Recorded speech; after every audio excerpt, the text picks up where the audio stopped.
मात्र एक बेलपत्री का पत्ता, जिसके भीतर ब्रह्मा भी है, विष्णु भी हैं, शिव भी हैं, और इस बेलपत्री के बीच वाली पत्ती से लेकर जहां दो पत्तियां रहती हैं, उस पत्ती के बीच में जो गैप होता है डंडी का, इसमें 64 योगनियां भी हैं। 64 योगनियां देवियां भी इसके अंतर्गत विराजमान है। और उस डंडी के नीचे जहां दो पत्ती है, इस दो पत्ती के नीचे की जो लंबी डंडी रह जाती है, इसमें 33 कोटि देवताओं का भाग है।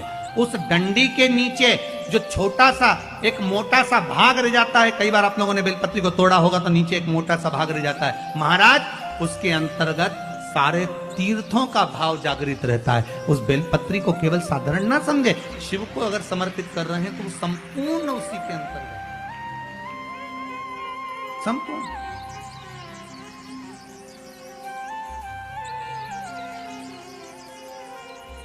केवल आप लोगों ने बेलपत्र अगर कभी शिव जी पे चढ़ी हुई, हम तो कई बार निवेदन करते हैं कि आप उसका सेवन हफ्ते में एक बार, जिसको भी शुगर हो, बीपी हो, थायराइड हो, हफ्ते में एक बार शंकर जी पे चढ़ी हुई बेलपत्र अवधूतेश्वर महादेव के नाम से, कौन से महादेव? अवधूतेश्वर महादेव के नाम से खाना प्रारंभ कर देना चाहिए, हफ्ते में एक बार। और जिसके भी घुटने में प्रॉब्लम रहती है या डॉक्टर ने बोल दिया कि घुटना बदलना पड़ेगा, तो उनके लिए निवेदन है, शिवरात्रि के दिन रात्रि को 12 बजे शंकर जी पे चढ़ी हुई बेलपत्र, भगवान शंकर पर चढ़ी हुई बेलपत्र, शिव जी के मंदिर पर ही बाहर खड़े होकर शिखर का दर्शन कर कर उस बेलपत्र को चबा चबा कर खा लीजिए। घुटना बदलने की जरूरत नहीं पड़ेगी, कभी भी घुटना बदलने की जरूरत। और कई लोगों ने प्रैक्टिकल करके देखा है, आपके बीच में ही लोग बैठे होंगे, बहुत सारे आपके भीतर बैठे। भगवान भूत भावन भूतेश्वर मेरा शंकर, मेरा कैलाशी, मेरा अविनाशी, मेरा शिव है, इस मृत्यु लोक का। पर दुनिया के लोग न जाने क्यों कहे हम कृष्ण वाले हैं, हम श्री जी वाले, हम शंकर के मंदिर नहीं जाते। वो कोई कहता हम नारायण वाले, हम शंकर को नहीं मानते, हम शंकर का प्रसाद नहीं लेते, हम शंकर के मंदिर नहीं जाते। भगवान को ऐसा बांट दिया, ऐसा बांट दिया कि शंकर के दरवाजे को जाने को तैयार नहीं होता। तो किसी ने एक बार पार्वती जी ने शिव जी से पूछा, भोलेनाथ जी कोई तुम्हारे मंदिर में नहीं आता, कोई तुम पर जल नहीं चढ़ाता, कोई तुम्हें नमन नहीं करता, सब ये मंदिर जाना, नारायण के मंदिर जाना, वो मंदिर जाना, वो देवता को रिझाना, वो देवी को रिझाना, पर तुम्हारे को कोई नहीं रिझाता। शंकर भगवान बोले मत रिझाने दे, अपने को कोई दिक्कत नहीं, अपन तो शांति से बैठे रहो। मेरे ससुर ने मुझे श्राप दिया है, दक्ष प्रजापति ने, ए शंकर मैं तुझे श्राप देता हूं कि तू शमशान में निवास करेगा। शंकर भगवान बोले उस दिन से मैं बड़ा प्रसन्न हूं, क्योंकि मैं शमशान में रहता हूं। आज किसी का भी भजन कर ले, चाहे ये राम कहे, चाहे ये कृष्ण कहे, चाहे देवी कहे, चाहे भक्त कहे, इसकी मर्जी पड़े, जितना देवी देवता पूछता फिरे, पर आखिरी में मरने के बाद तो मेरे पास आएगा ना, तब निपट लूंगा। बस उस दिन का इंतजार है। और जैसे ही मेरे पास आया, ऐसी लकड़ी में जलाऊंगा गीली कि 3 दिन ठंडा नहीं होने दूंगा। जिस पुराण को हम श्रवण करने के लिए बैठे हैं, ये पुराण कोई साधारण सा नहीं, इसको कोई साधारण सा ना समझे। भगवान शिव की जब कृपा होती है, करुणा होती है, दया होती है, तब जाकर कहीं आप भगवान शंकर की अविरल भक्ति और मुक्ति की पथ को निश्चित करने वाली शिव महापुराण की कथा श्रवण कर पाते। भगवान त्रिवरी महादेव, करुणा सागर भगवान शंकर, दया सागर, जिन्होंने आप सबको यहां पर आमंत्रित करा, कहीं भोले बाबा की दया और उदारता ही है जो पूरे शहर सीहोर में ऐसा कोई भवन नहीं है जिसमें आप लोग नहीं हैं, ऐसा कोई भवन नहीं जहां आप लोग। और शहर तो शहर, पूरे नगर में, पूरे गांवों में, खेड़ों में, क्षेत्र में। और एक निवेदन आप सभी से,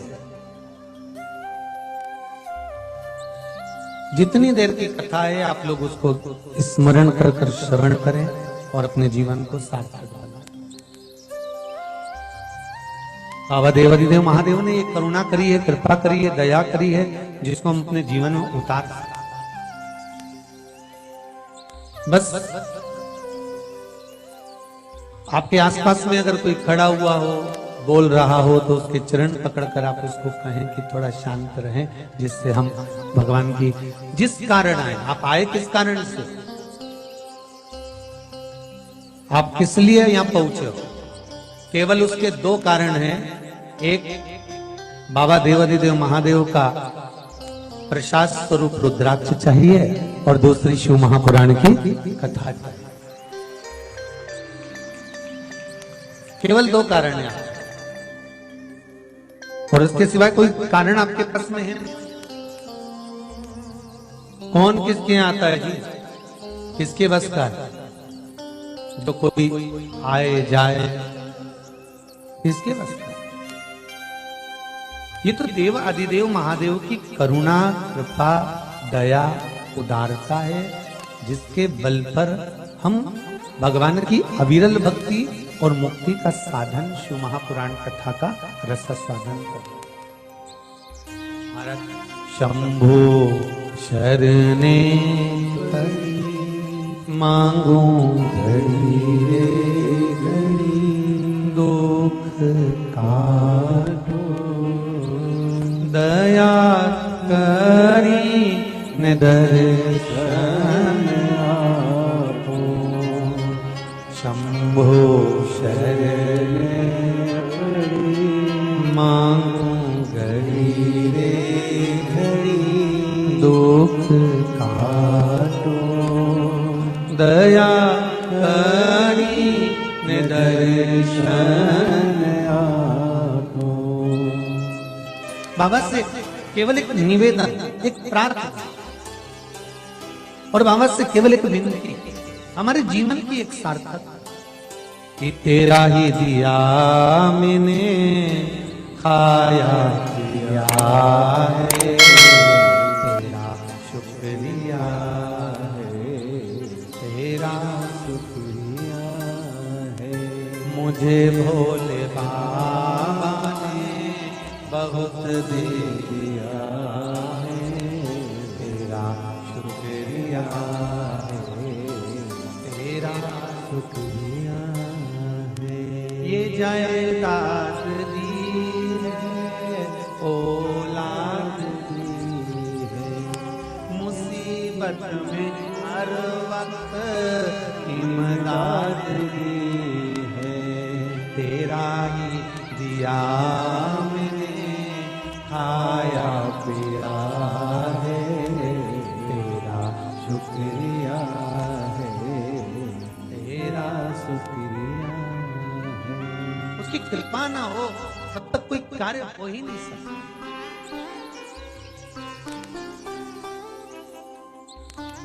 संसार में आने के बाद देखिए, अगर भगवान के होना है, परमात्मा के अगर हमको होना है, तो थोड़ा सा तो जीवन में कष्ट।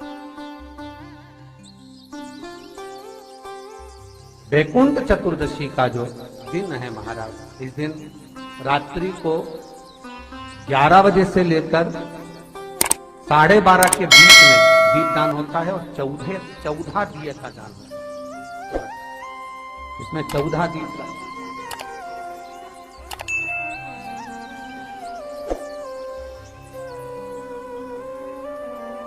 14 निवेदन है आप सबसे कि प्रयास करना कि घर के बाहर आप एक दीप, जहां पर आपका जलाशय है, पानी का स्थान है, वहां रख दें और एक दीप तुलसी के क्यारे के पास रखें। बाकी के दीप आप घर के बाहर लगा दें। 14 दीप। वृंदा की आंखों से आंसू बह रहे हैं, नैनों से नीर बहे। और वृंदा ने उसी समय भगवान शंकर को बुलाया, भोलेनाथ पधारो पधारो। शिव सामने वृंदा, तेरे पति ने जो उपद्रव मचाया था, जहां जहां मंदिर, देवालय, तीर्थ, व्रत सब खंडित कर दिए। जो ब्राह्मण पूजन करने बैठते थे तेरा पति जलंधर, उनके प्राणों को हर लेता। वृंदा, कहीं किसी गांव में अगर भोजन और भंडारा होता था तो तेरा पति उसमें कुछ गलत पदार्थ मिला देता।